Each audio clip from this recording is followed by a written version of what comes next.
Bismillahirrahmanirrahim. Assalamualaikum warahmatullahi wabarakatuh. Alhamdulillahi rabbil alamin wa bihi nasta'inu ala umuri dunya waddin. Wassalatu wassalamu ala imamil mursalin nabiyyina Muhammad wa ala alihi wa ashabihi wa man ihtada bihadihi wastanna bisunnatihi ila yaumiddin. Rabbi syrah li sadri wa yassir li amri wahlul 'uqdatam min lisani yafqahu qawli.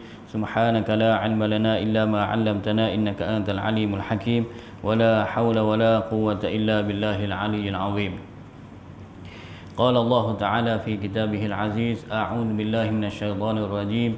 Innama ya'muru masajidallahi man amana billahi wal yawmil akhir wa aqamas salah wa ataz zakata wa lam yakhsha illa Allah fa'asa ulaika an yakunu minal muhtadin. Surah At-Taubah ayat 18. Yang dimuliakan Tuan Nazir, Tuan Imam, Tuan Bilal, tuan-tuan guru, para asatidzah, ayah-ayah, ibu-ibu yang dirahmati dan disayangi sekalian.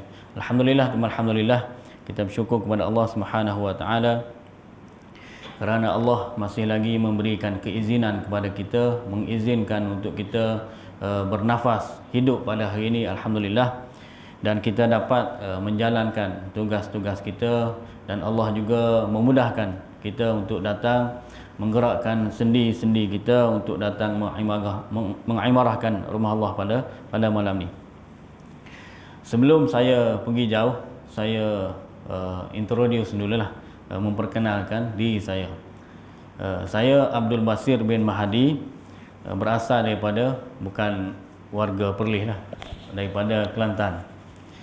Saya tahun ni juga baru ditukarkan ke JAIP ni, Jabatan Hal Ehwal Agama Islam Perlis. Sebelum ni saya bertugas di jauh kat Sabah, di Labuan. Saya bertugas di Labuan sebagai penguat puasa. Kat sana banyak tangkap kes yang minum ni sama sinilah macam Langkawi, murah, bukan nak kempen ni. Kemudian ditukarkan ke sini juga sebagai penguat puasa. Kalau kat Perlis ni lain sikit, kes lain yang banyak.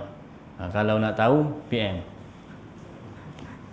Kemudian sekarang ni saya ditukarkan ke bahagian, kalau nama di sini tu panjang sikit, pentadbiran undang-undang syariah, iaitu kalau di Jabatan Agama Negeri lain dia panggil NCR, nikah, cerai, rujuk, bahagian perkahwinan lah. Tapi kalau tuan-tuan nak kahwin ataupun nak kahwin lagi, biasa orang lelaki ni sembah je nak kahwin lagi tu, bolehlah pergi ke sana. Bukan berurusan dengan saya lah, saya lebih kepada dengar cerita ataupun dengan masalah orang setiap hari, masalah runding cara. Saya bahagian runding cara dan juga kaunseling. Jadi kita rasa sedih lah, ramai yang mengadu masalah rumah tangga. Ada yang kalau hari ni setahun setengah menikah, kemudian cerita masalah. Kemudian ada yang 14 tahun nikah, masalah.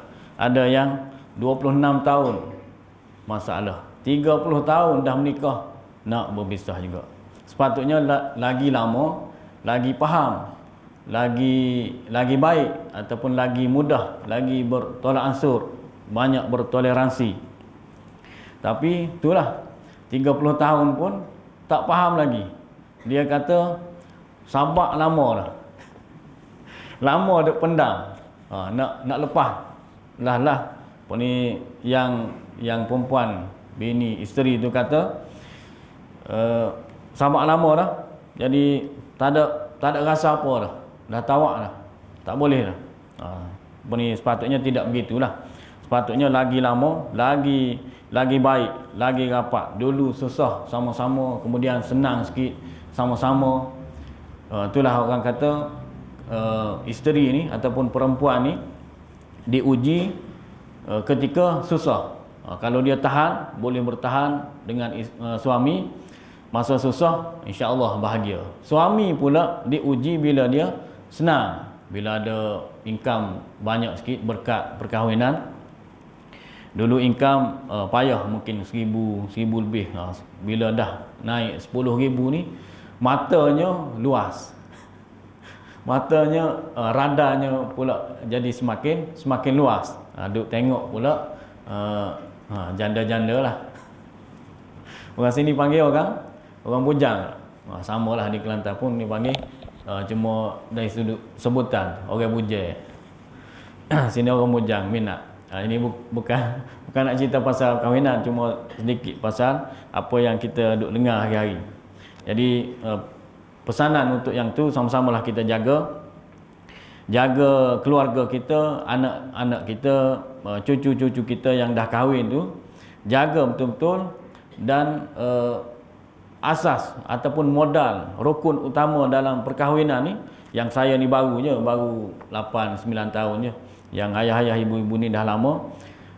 Nombor satunya adalah sabar tu bukan sampai tua, tapi sampai mati. Sampai mati kena sabar dengan pasangan kita. Yang kecil-kecil tu tak payah ambil kisah lah.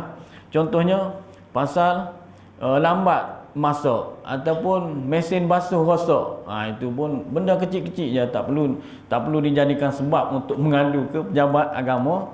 Laki ni, suami ni tak repair mesin basuh. Ini saya cerita ni adalah ada kes. Tak repair mesin basuh, tak beli mesin basuh, itu pun nak jadikan sebagai punca untuk nak berpisah. Kalau kita fikir secara logiknya, memang cannot brain, memang tak logik lah. Ada yang benda kecil-kecil pun nak cengeng, nak marah dengan bini. Pasal ubat gigi, marah. Bini picit daripada bawah. Laki pula, suami ni picit daripada atas. Marah yang tu pun. Jadi tak kenalah. Jadi kita pesan kepada anak-anak kita sendiri, anak-anak kita, cucu-cucu kita, kahwin ni kena sabar sampai meninggal. Kita nak orang kata betul lah, sehidup semati. Bukan sama-sama hidup, sama-sama mati, tetapi sehidup semati ni seorang hidup, seorang mati. Biasanya begitulah, seorang akan meninggal. Kalau boleh sampai akhir hayat. Sebab kita nak masuk syurga bukan seorang-seorang. Ada orang kempen di kalangan ustaz ataupun termasuk syekhuna, jom masuk syurga sekeluarga. Kita nak masuk syurga ni bukan kita bawa diri kita saja. Kalau kita fail, kita nampak kita cemerlang, tetapi sebenarnya kita fail untuk bawa keluarga kita, anak-anak kita untuk bersama-sama kita di dalam syurga. Kita nak senang di dunia, selesa duduk dalam rumah. Dulu mungkin rumah buruk, rumah kayu. Sekarang kita dapat repair, renovate rumah kita dan selesa di dunia. Lebih-lebih lagi kita nak anak-anak, cucu-cucu kita, semua sekali anak menantu ni ada kita dapat jumpa di dalam syurga. Syurga ni lama, khalidina fiha abada. Duk dunia ni kita pulun. Contohnya dalam bab pengimarahan masjid ni, Allah suruh datang ke masjid. Ayat yang saya baca tadi, surah At-Taubah, ayat yang selalu kita dengar, tuan-tuan pun lebih hafal. Dalam surah At-Taubah ayat yang ke-18 pasal pengimarahan masjid. Sesungguhnya innama ya'muru masajidallah, sesungguhnya orang-orang yang mengimarahkan maksudnya meramaikan, memeriahkan, menghidupkan masjid ini, man amana billah. Yang pertama, rukun yang pertama, dia ni orang yang beriman, percaya kepada Allah, tidak mensyirikkan Allah. Memang percaya beriman bahawa Allah itu adalah Tuhan dan Allah yang perlu disembah kan. Kemudian orang yang mengimarah ke masjid ini, dia tidak terlibat dengan benda-benda yang syirik.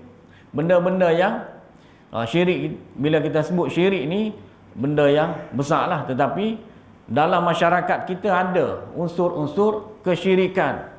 Contohnya percaya benda-benda lain yang boleh memberi mudarat, boleh memberi manfaat. Percaya kepada batu, percaya kepada kayu, geliga, jumpa geliga lipan, Tapi saya pun tak tahulah, mungkin ayah-ayah ibu-ibu pernah jumpa duk siang ikan tu, jumpa geliga batu di dalam perut ikan. Kemudian kita pun buat permata, buat cincin. Kemudian percaya cincin tu dengan sebab batu tu boleh jadi pelaris ke, boleh jadi menyebabkan binatang berbisa tak masuk rumah kita. Jadi semua tu adalah berunsur-unsur syirik. Sebab percaya kepada Allah boleh bagi manfaat, boleh menolak mudarat, ataupun percaya Allah tu boleh bagi mudarat. Dan dalam masa yang sama percaya juga kepada batu ataupun geliga ni boleh bagi manfaat, boleh tolak mudarat. Itu ada unsur-unsur syirik. Ramailah di kalangan, kalau orang-orang yang terlibat dalam perniagaan bisnes ni ada, walaupun ditulis ayat-ayat Al-Quran di atas azimat, di kulit kambing dan sebagainya, dijadikan pelaris ayat-ayat Al-Quran, tetapi itu sebenarnya adalah azimat. Percaya kepada azimat ada unsur-unsur syirik. Kemudian lain-lain lagi lah. Jadi orang yang mengimarahkan masjid ini, dia mesti cemerlang ataupun bebas daripada unsur-unsur syirik ni. Jadi dalam konteks kita nak masuk syurga sekeluarga ni, bukan kita saja memang asalnya lelaki yang kena mengimarahkan masjid. Sembahyang berjamaah ni, alhamdulillah kita di Perlis ni boleh sembahyang jemaah. Kalau negeri-negeri lain PKPB ni tutup, masjid ditutup, hanya mungkin terhad kepada Imam Bilal sahaja. Kita ni alhamdulillah, walaupun sebelum ni kita berapa hari, 20 hari zero case, hari ni ada 2, tapi itu case import lah, kluster mana daripada Kedah. Tak apalah, kita sama-sama beringat. Alhamdulillah kita masih lagi boleh mengimarahkan masjid. Jadi bukan kita saja, kita ajak anak kita, macam kita terlibat dalam bisnes, kita mesti cari downline, cari prospek bisnes kita, nak beli, nak melanggan apa yang kita jual, perkhidmatan ataupun barang. Sama juga masjid, kita jangan bawa diri kita saja, kita tarik anak kita, kita tarik cucu kita, sebab kita sayang kepada dia, kita nak tengok muka dia ada di dalam syurga. Jadi kalau isteri-isteri ataupun perempuan ni memang solat di rumah afdal. Tapi kalau ada kelapangan, boleh bersama-sama dengan suami, tidak ada sibuk ataupun tidak ada keuzuran, boleh datang bersama-sama ke masjid. Kita nak tengok muka yang kita tengok sebelah setiap malam ni ada dalam syurga bersama-sama dengan kita. Jadi orang yang mengimarahkan masjid ni, yang pertama beriman kepada Allah, bebas daripada unsur-unsur syirik. Kemudian wa aqamas salah. Allah guna di sini lafaz ataupun perkataan fa'il. Kalau kita belajarlah, fa'il ni kata kerja, fa'il madhi. Wa aqamas salah, mendirikan solat. Fa'il madhi ni kalau kita belajar bahasa Arab, antara maksud dia yang tersirat ialah bermaksud tetap. Jadi orang beriman ni memang dia jaga sembahyang, mendirikan solat ni sentiasa jaga, tetap, dulu, kini dan selamanya. Ini bukan slogan politik, tetapi kita terapkan di dalam ibadat kita. Jaga sembahyang ni bukan time kita rajin, time kita sihat, time kita lapang, tetapi sampai bila-bila. Jaga solat 5 waktu ni bukan orang tu bila dia sembahyang 5 waktu dia tu adalah baik, dia tu adalah alim, dia tu adalah warak. Tidak. Dia itu adalah orang Islam yang biasa. Jadi orang Islam yang biasa memang kena sembahyang, jaga sembahyang sampai meninggal. Jangan terpengaruh dengan orang-orang yang terlibat dengan belajar, dikatakan ilmu ma'rifat ataupun ilmu hakikat. Dia berdalil lah, orang-orang yang sembahyang ni orang-orang yang beginner, orang yang peringkat bawah, peringkat ilmu kulit. Ilmu kulit. Jadi kalau kita belajar ilmu ma'rifat, hakikat, bila kita berzikir, kemudian kita boleh rasa sayang kepada Allah ni, kita tak perlu sembahyang lah. Itu ilmu yang salah. Saya belajar di Pondok Sungai Durian, Kuala Kerai, Kelantan. Ada orang pergi jumpa Tok Guru. Tuan Guru arwahlah, Tuan Guru Haji Abdul Rahman. Jadi saya dah dapat PhD dah, tapi PhD yang tidak ada gelaran doktor lah. PhD Pondok Haji Deraman. Jadi orang pergi bagi tahu Tok Guru, dia kata apa yang Tok Guru ajar di pondok ni, ajar ilmu tauhid ke fiqh dan sebagainya, kemudian buat amal ibadat ni, semua ni adalah ilmu kulit. Yang Tok Guru ajar ni adalah ilmu kulit sahaja. Jadi yang Tok Guru kami, Syekh kami, yang sebenar-benarnya itulah yang diajar ilmu isi. Tok Guru ni orang, kalau istilah sini orang cengeng, dia memang garang. Dia pun jawab, betul, memang isi, tapi isi neraka. Sebab tak semayang walaupun kata berzikir Allah dan sebagainya, masuk kumpulan-kumpulan yang tertentu, tarekat-tarekat yang salah ni, yang menyimpang, banyaklah di negara kita. Jadi kalau tak semayang memang sesat, memang isi neraka. Banyaklah ajaran sesat, tarekat-tarekat, ada tarekat yang elok, tapi banyak tarekat yang menyimpang. Contohnya kalau di Lembah Kelang, dulu saya bertugas di KL, ada ajaran sesat milah Abraham. Milah itu maksudnya agama, katanya dia bawa syariat daripada Nabi Ibrahim. Abraham tu daripada Ibrahim lah.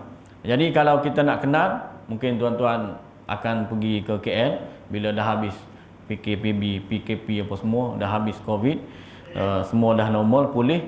Kalau kita berjalan di KL, ada orang pakai baju t-shirt, belakang tu dia tulis jalan yang lurus. Itu geng-geng milah Abraham. Milah Abraham ni dia tak semayang. Kemudian semayang Jumaat, semayang waktu dia tak semayang. Semayang Jumaat ni dia wakil kepada Tok Guru dia, Syekh dia. Wakil je lah. Boleh wakil semayang Jumaat. Jadi dia tulis belakang tu jalan yang lurus ke neraka. Sebab tak semayang. Nabi sampai meninggal. Nabi ni Imamul Atqiya, ikutan bagi orang-orang yang takut kepada Allah. Kalau kita nak rapat dengan Allah, nak jadikan kita ni minal muqarrabin, daripada orang-orang yang rapat dengan Allah, memang kena ikut jalan yang dibawa, dirintis, diterokai, ditunjuk kepada kita oleh Rasulullah sallallahu alaihi wasallam. Wa aqama shalah, yang kedua. Yang ketiga, wa ataz zakah, dan kena kembar kepada semayang ni, kena menunaikan, mengeluarkan zakat. Tak boleh semayang saja tapi zakat tak keluar. Zakat ni banyaklah. Antaranya zakat perniagaan, kita kena kira daripada setahun lah, cukup haul, nisab dan haul. Zakat ni dua unsur utama, nisab, dua rukun utama, nisab dan haul. Nisab ni barangan ataupun hasil tu cukup untuk keluar zakat. Kemudian haul ni cukup setahun. Kalau kita berniaga, kita kira tolak modal semuanya dan mengikut jumlah yang tertentu, boleh rujuk pada Majlis Agama Islam. Lebih daripada tu, kita kena keluarkan zakat hanya 2.5% sahaja. Itu zakat perniagaan. Zakat pendapatan, zakat emas, contohnya ibu-ibu kita banyak gelang rantai, gelang yang biasa, sampai kalau kumpul-kumpul sampai ke siku. Jadi kena keluarkan zakat. Ada negeri-negeri dia tetapkan zakat emas ni, barang perhiasan ni, ada uruf dia. Saya tak pasti lagi di negeri ni. Kalau lebih daripada uruf, contohnya ada negeri yang tetapkan 150 gram. Kalau dia ada barang perhiasan emas ni, rantai, gelang, cincin, kumpul-kumpul lebih daripada uruf, lebih 150 gram, kena keluarkan zakat. Kena kira nilai lah, 2.5% tu berapa. Banyak lagi lah jenis-jenis zakat. Kena keluarkan zakat. Bukan semayang saja, kena keluarkan zakat. Nak menyucikan harta kita. Kemudian orang yang mengimarahkan masjid ni, ciri yang kelima, walam yakhsha illallah, dia tidak takut melainkan takut kepada Allah. Lebih daripada takut benda lain. Saya perhatikan di kawasan ni banyak pokok getah. Biasa di kampung saya juga banyak pokok getah. Jadi kalau ada kebun-kebun ni, jadi orang-orang dulu ni mungkin tidak, orang-orang sini tidaklah, orang sini berani. Kalau orang-orang di kampung saya, kita takut pada hantu. Jadi jangan takut pada hantu tu lebih daripada takut pada Allah. Jangan takut pada hantu. Hantu tu adalah jin. Kalau kita tanya orang kampung ni, kampung Ulu Pauh, di daerah mana ni? Parlimen Arau. Kampung Ulu Pauh ni, berapa orang yang pernah tengok hantu? Ada? Boleh angkat tangan yang pernah tengok hantu? Tak ada lagi. Jadi biasanya hantu ni kita dengar cerita orang. Orang pun tambah jadi menarik cerita hantu. Sebenarnya berapa orang saja yang boleh tengok hantu, yang Allah ni mungkin buka hijab. Asalnya kita ni tak boleh tengok hantu, tetapi mungkin adalah orang yang Allah bagi boleh tengok hantu. Jadi biasanya kalau kita lalu malam-malam, kita rasa takut, kita ingat hantu. Sebenarnya mungkin benda lain. Kucing contohnya, tengah-tengah malam kucing ni boleh dia buat suara budak. Kita takut, tak sangka lah. Ingat tu hantu. Jadi jangan takut pada hantu, tetapi orang yang mengimarahkan rumah Allah ni, hari-hari pergi masjid ni, tak takut hantu, takut kepada Allah. Walam yakhsha illallah fa'asa ulaika an yakunu minal muhtadin. Allah sendiri kata fa'asa, mudah-mudahan. Bila Allah kata mudah-mudahan, kalau kita kata mudah-mudahan, mungkin jadi, mungkin tidak jadi. Kita mengharapkan benda tu jadi. Tetapi bila Allah kata mudah-mudahan, orang yang mengimarahkan masjid ni, fa'asa ulaika an yakunu minal muhtadin, mudah-mudahan mereka ni tergolong masuk di dalam kalangan kategori orang-orang yang dapat petunjuk. Jadi bila Allah kata fa'asa, ini bukan mudah-mudahan, tetapi memang confirm, pasti orang-orang yang mengimarahkan masjid ni orang-orang yang dapat petunjuk. Jadi ikut kepada matlamat kita yang tadi, kita nak masuk syurga sekeluarga, kita ajaklah downline. Mula-mula kita ajak anak. Kemudian kalau kita ada cucu, ayah-ayah, ibu-ibu ada cucu, kita ajak. Kita ni boleh lagi solat, bawa cucu yang dah besar dah, lebih daripada 8 tahun, mengimarahkan masjid. Alhamdulillah kita tengok masjid apa? Masjid Ali Imran, kampung Ulu Pauh ni, banyak ramai yang hadir, termasuk di kalangan kanak-kanak. Kalau di masjid-masjid lain mungkin selepas ni mungkin lebih ramai lah. Kita mengharapkan lebih ramai. Nampak yang bukan tua tapi lama. Orang otai-otai saja yang datang ke masjid. Jadi kita kena kempen lah dari sudut pengurusan. Kalau masjid ni masjid yang lama, masjid kampung, mungkin lebih dekat dengan masyarakat di sini lah. Jadi kita boleh buat macam-macam lah, macam-macam aktiviti apa-apa saja buat di masjid. Kita fikir bagaimana nak tarik golongan muda supaya sama-sama mengimarahkan masjid. Kalau di masjid lain, saya pun tak pasti di masjid ni, dia buat game, sediakan tempat untuk bermain, meja pingpong dan sebagainya, supaya orang muda ni datang peringkat awalnya datang nak main pingpong, tetapi bila masuk waktu dia orang berhenti dan solat. Jadi ada usaha. Ataupun kita menganjurkan apa-apa sahaja. Kalau di Perlis ni saya tengok ramai kayu geret. Jadi boleh buat, mungkin tidak setiap hari, mingguan, kayu daripada hujung kampung sana ke masjid sini. Kemudian ataupun start daripada mana pun, berakhir di masjid. Ada jamuan sikit, ada peknga ke, ada apa orang sini suka. Peknga ni saya try kat sini lah. Memang A. Orang yang belah-belah negeri lain jarang jumpa peknga. Jadi kalau bagi saya lah, bagi orang sini biasa dah. Bagi saya peknga tu kira memang A lah. Memang sedap lah. Bila kita makan pekngah tu, kita tak makan sebiji lah. 2-3 biji. Jadi kita buat program untuk tarik anak muda, golongan yang muda, supaya dia orang biasa datang ke masjid. Kalau peringkat, kalau dulu yalah, dulu tidak ada COVID-19 ni. Mudah-mudahan lepas ni kita dah pulih. Kita ajak semua kanak-kanak, tak apa, berlari-lari dalam masjid, bunyi hingat dan sebagainya, tak apa. Cuma kawal sikit lah, kawal sikit. Kalau dulu kita masa kecil dulu, kita tidak marah. Ada bukan di sinilah, jawatan kuasa ataupun orang-orang masjid, tak kira lah AJK ke, imam ke, Bilal ke, ataupun jemaah masjid sendiri, muka tu jangan muka cengih, ataupun muka muka bengis lah, muka garang. Kalau saya pernah sendiri, kalau kita singgah di mana-mana masjid yang dalam perjalanan lah, kita singgah, bila kita masuk masjid, semua tengok dengan serentak. Tengok pada kita baru masuk masjid. Dan tengok tu bukan tengok senyum, tengok macam kita ni pelik lah. Macam kita ni nak curi tabung nak curi tabung masjid. Jadi kita kena semualah, bukan AJK, semua sekali jemaah masjid ni kena muka senyum, muka welcoming, muka mengalu-alukan orang yang datang masjid.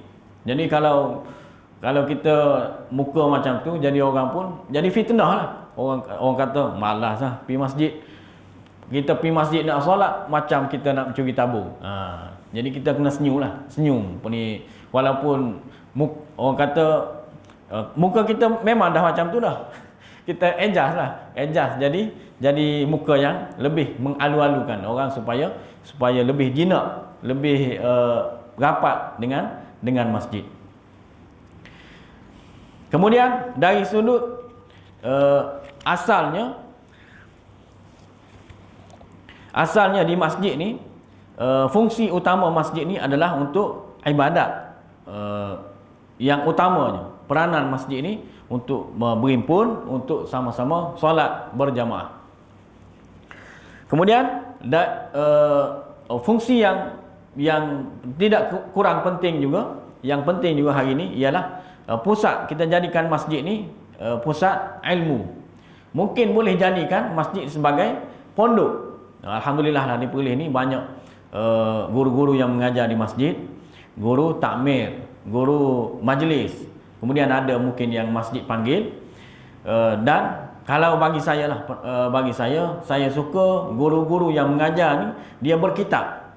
Bukan tajuknya umum. Kalau umum ni dia mudah untuk melencong, untuk menggoreng. Gunanya 2-3 biji bawang je, tapi gorengnya sampai berasak. Alih-alih jemaah tidak dapat tidak, isinya tidak ada. Banyak tak tahulah. Kalau ikut isu semasa, kalau bab politik masuk bab politik, Tun M ke, masuk AI ke, semua masuk. Jadi kalau masjid, kalau belum penuh lagi lah, masjid ni belum penuh dari sudut malam-malam. Jadi kita panggil orang yang boleh mengajar berkitab. Kalau boleh kita menadah, belilah. Bukan masjid tanggung. Kalau saya lah, masjid jangan beli, tapi orang tu sendiri yang beli, jemaah sendiri yang beli. Kalau masjid yang beli, kita tidak rasa bila orang beli free, mudah saja, kita tidak menghargai. Jadi hari itu kita menadah, hari itu tidak. Jadi ustaz tu mengajar berkitab dan jemaah boleh menadah kitab. Sama macam yang ayah-ayah, ibu-ibu belajar dululah, mungkin pernah belajar di pondok dulu, guna kitab. Habiskan kitab tu daripada awal, kita kata daripada kulit ke kulit. Habis kitab tu bolehlah bakar kambing lah, golek dan sebagainya, sebagai kempen. Kemudian habiskan kitab lagi. Jadi walaupun kita kata belajar secara tidak formal, tetapi boleh habis, belajar tu habis.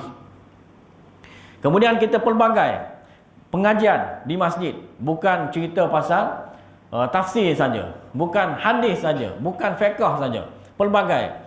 Quran pun, tafsir pun ada, hadis pun ada, fiqh pun ada, apa lagi? Yang paling penting akidah pun ada. Kalau apa yang kita kongsi, akidah boleh macam-macam lah. Kalau dipilih ni guna kitab Aqidah Al-Wasithiyah, ataupun kalau nak guna kitab yang lama, kitab pondok, saya kira yang saya tahulah dalam pengetahuan saya, kalau kitab pondok biasanya dia belajar kitab tauhid ni sifat 20. Tapi ada satu kitab pondok yang dikarang oleh Syekh Abdul Qadir Al-Mandili. Satu-satunya saya rasa kitab yang mengikut manhaj salaf, mengikut apa yang sahabat tabi'in generasi yang awal-awal ni faham. Termasuk imam-imam mazhab fiqh yang 4. Imam Abu Hanifah, Imam Maliki, Imam Syafi'i dan Imam Hambali, semuanya mengikut manhaj yang sama, pemahaman yang sama dalam ilmu akidah. Nama kitab tu Perisai bagi sekalian mukallaf. Mungkin tuan-tuan dah tahulah, perisai bagi sekalian mukallaf. Perisai ni, kitab ni memang betul perisai lah, sebab dapat membenteng diri kita daripada unsur-unsur yang salah. Kalau datang mai apa sahaja, ajaran-ajaran, fahaman-fahaman yang cerita pasal falsafah ketuhanan dan sebagainya, jadi kita boleh membenteng, jaga diri kita, sebab kita belajar kitab ni, kitab perisai bagi sekalian mukallaf. Kalau kitab tu tulisan Jawi, murah je, RM6 je. Satu kitab tu RM6. Sekali kita makan pagi. Kitab perisai bagi sekalian mukallaf. Saya beli dulu di Kelantan lah, di kedai buku Jaafar Rawas. Mungkin tuan-tuan pernah pergi Kota Baru, kedai buku Jaafar Rawas. Bukan nak kempen, itu adalah satu contoh. Jadi kita pelbagaikan pengajian. Bukan semuanya ramai ustaz duk buka kitab hadis, ramai duk buka kitab tafsir saja. Jadi kita kena semua subjek pengajian ni ada. Itu dari sudut pengajian. Kemudian dari sudut yang penting juga, tadabbur, mengaji dan juga tadabbur Al-Quran. Masjid dan Al-Quran ini tak dapat dipisahkan, tak boleh dipisahkan. Kena ada mengaji Quran. Boleh buat, mungkin masjid ni dah buat lah, tak apalah kita kempen yang tengok live ni. Masjid-masjid yang belum ada lagi pengajian tadabbur baca setiap hari, kita kempen ataupun kita didik jemaah kita baca satu muka ataupun dua muka beserta terjemahan. Kita baca setiap hari, jadi supaya orang yang jemaah ni yang datang mula-mula aktiviti yang awal-awal setiap hari itu adalah solat berjamaah, kenal, ingat kepada pemberi rezeki lebih daripada nak cari rezeki. Memang kita nak kerja, bangun pagi-pagi itu bukan kita duk kerja hari ni nak turun bendang dan sebagainya. Itu cerita ataupun fikir pasal nak cari rezeki. Yang mula-mula sekali kita buka mata, fikir pasal nak jumpa pemberi rezeki, Ar-Razzaq. Kita nak ingat yang tu dulu, ingat nak report, nak jumpa dia, nak menghadap dia dulu, barulah kita fikir nak cari rezeki. Di samping itu, kita fahami mesej daripada dia dulu, daripada Allah. Mesej daripada Allah, mesej banyak ni, 114 surah, 30 juzuk. Berapa ayat Quran? Kalau orang kampung lupa boleh jawab ni, boleh bagi hadiah. Berapa ayat Quran? 6,000 lebih lah. Itu jawapan selamat. 6,236 ayat. Bukan 666, tapi 6,066 tu buah tak? Buah 66. Ada. 6,236 ayat Quran. Jadi banyak mesej daripada Allah yang kita masih belum faham. Jangan kita mulakan hari kita nak tahu mesej daripada manusia. Jadi buka mata, bangun mandi dan sebagainya, cepat nak tengok ni, nak tengok WhatsApp, nak tengok Facebook. Itu terlalu tak faham, mula-mula ataupun mendahulukan nak faham mesej daripada makhluk.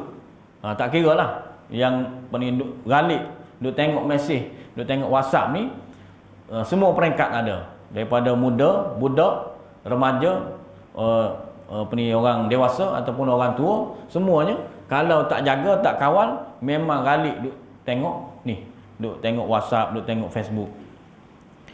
Jadi di samping kita menghadap Allah, menghadap pemberi rezeki, kita cuba fahami mesej daripada Allah yang banyak lagi yang masih kita tak faham.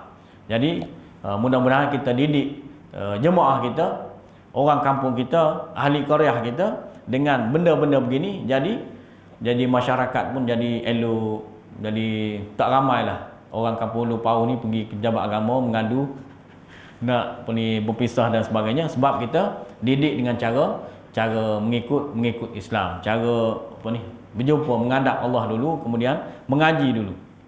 Tak perlu banyak mengaji, yang di masjid lah, satu muka ataupun dua muka setiap.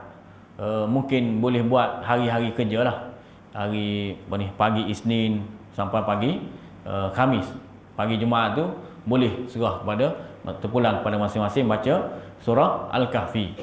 Surah Al-Kahfi ni sangat penting juga, sebab Nabi suruh kita baca surah Al-Kahfi.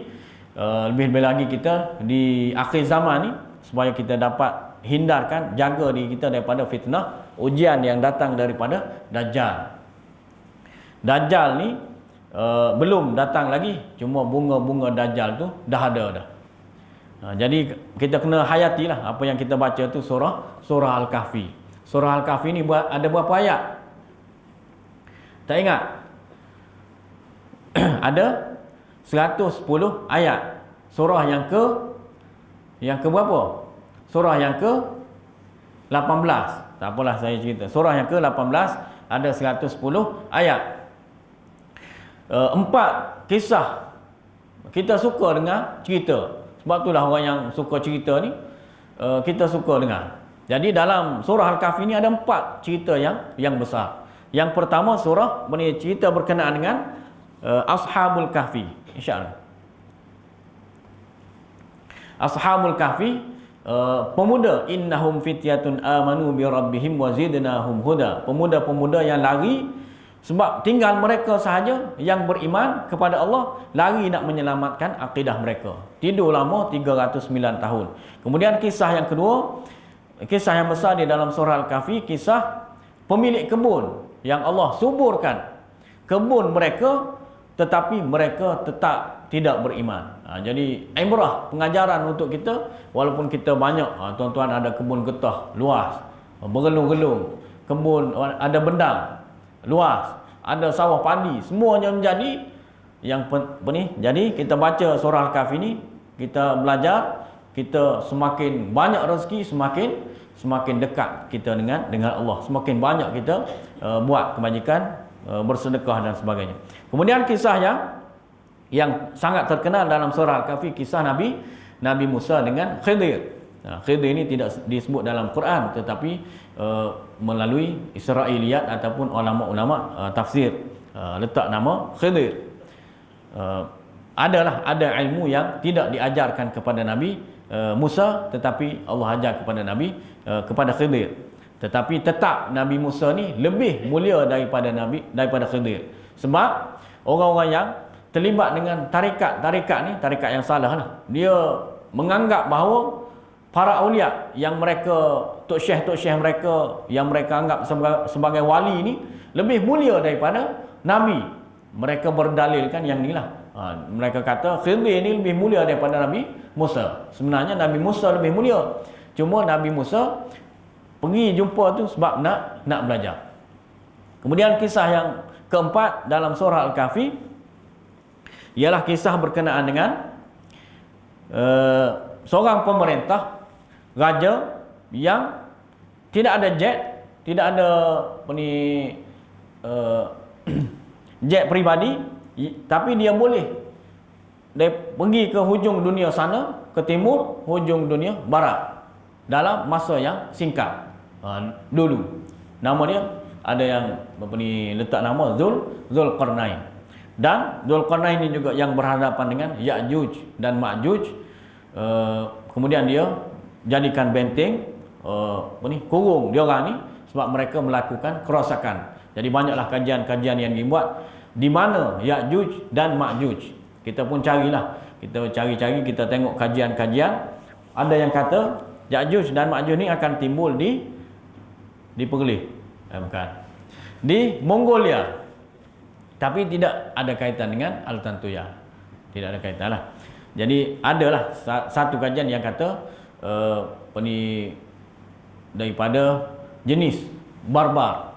Tapi banyaklah yang tak tahulah yang tu betul ataupun tidak. Jadi tuan-tuan boleh kajilah. Jadi Zulkarnain ini antara 3 soalan sebab penurunan surah Al-Kahfi. Jadi Quraisy ni dia nak tanya Nabi dengan soalan yang Nabi tak boleh jawab. Dia Quraisy ni, musyrikin di Mekah ni, dia nak tanya skrip soalan ni, dia pergi ke jumpa Yahudi, Yahudi di Madinah. Pergi ke sana nak minta dengan ulama Yahudi ni soalan yang kalau tanya Nabi tak boleh jawab. Kemudian Yahudi kata kalau dia boleh jawab juga dia adalah Nabi. Kalau dia tak boleh jawab dia menipulah. 3 soalan. Yang pertama, tanya kepada Muhammad ni berkenaan dengan beberapa orang yang tidur lama. Kemudian soalan yang kedua, tanya berkenaan dengan seorang raja yang boleh pergi ke hujung dunia sana, hujung dunia sini dalam masa yang singkat. 2 soalan ni dah ada dalam surah Al-Kahfi, iaitu yang tidur lama tu Ashabul Kahfi lah, 309 tahun tidur di dalam gua. Kalau dalam bahasa Arab ni Al-Kahfi merujuk kepada gua yang besar, yang boleh masuk ramai. Kalau gua yang sempit, Ghar Thur, Ghar Hira, gua Hira. Jadi mungkin tuan-tuan pernah pergi ke Mekah, masuk gua Hira tu memang tak boleh masuk ramai. Nak masuk pun kena tunduk. Ni sempit lah. Jadi istilah dalam bahasa Arab ni, kalau gua kecil Ghar, kalau gua besar Al-Kahfi. Orang putih pun ambil daripada bahasa Arab Cave. Jadi asalnya Al-Kahf. Jadi 2 soalan tu dijawab dalam surah Al-Kahfi. 1 soalan lagi dijawab dalam surah sebelum tu, surah Al-Isra, berkenaan dengan ruh, hakikat ruh. Jadi bila musyrikin tanya tu, Nabi jawab aku akan jawab, tapi Nabi tidak jawab insya-Allah. Kemudian Allah tegurlah di dalam surah Al-Kahfi, wala taqulanna li syai'in inni fa'ilu dzalika ghada illa an yasha Allah. Kena kata insya-Allah. Bila kita berjanji nak jawab, nak buat sesuatu, kena letak insya-Allah. Tapi jadi masalah pula kepada orang kita, sebab kita selalu suka insya-Allah, insya-Allah. Jadi bila kita orang berjanji dengan kita kata insya-Allah, orang pun kata insya-Allah tu memang dak lah. Insya-Allah Melayu. Insya-Allah Melayu tu jadi sebaliknya pula. Kalau sepatutnya insya-Allah tu memang akan buat. Memang janji esok pukul 8 lah. Insya-Allah. Insya-Allah tu memang akan tepati. Tetapi jadi capati pula. Insya-Allah Melayu. Capati pun saya belajar makan kat sini. Banyak capati. Rupanya capati ni sedap. Makanan yang sihat. Lebih sihat daripada roti canai. Itu selingan. Jadi soalan yang ketiga, iaitu berkenaan dengan hakikat ruh. Ada dalam surah Al-Isra. Wa yas'alunaka 'anir ruh qulir ruhu min amri rabbi wa ma utitum minal ilmi illa qalila. Allah bagi tahu dalam surah Al-Isra. Wa yas'alunaka 'anir ruh, mereka tanya berkenaan dengan ruh. Qulir ruhu min amri rabbi, katakanlah wahai Rasulullah, ruh tu urusan Tuhanku. Wa ma utitum minal ilmi illa qalila. Kamu tidak diberikan ilmu kecuali sedikit sahaja. Jadi hakikat roh ni kita tidak tahu. Ada sebelum ni, mungkin tahun 2019.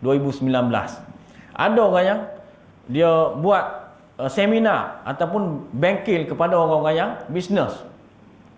Kemudian di dalam modul dia ramai yang ikut seminar dia ni.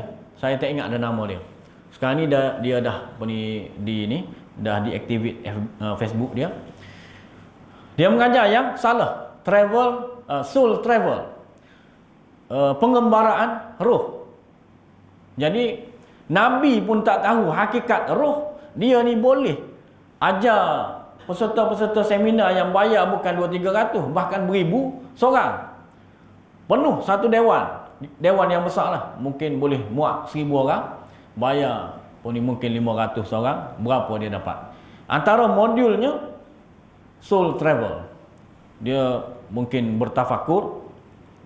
Dan kita bawa roh kita mengembara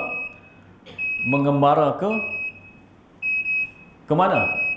Bunyi dah tu. To be continue. Mengembara ke masa kecil dulu.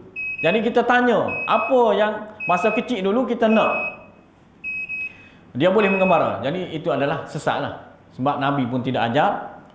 Dia lebih hebat daripada Nabi. Tak tahu ambil ilmu daripada mana. Jadi sudah difatwakan sesat. Soul travel. Jadi hakikat roh ni hanya Allah sahaja yang tahu. Jadi bila kita meninggal nanti, Allah akan cabutlah roh daripada diri kita. Jadi itulah sebagai kesimpulannya, sama-samalah kita mengimarahkan masjid, dan bukan kita seorang.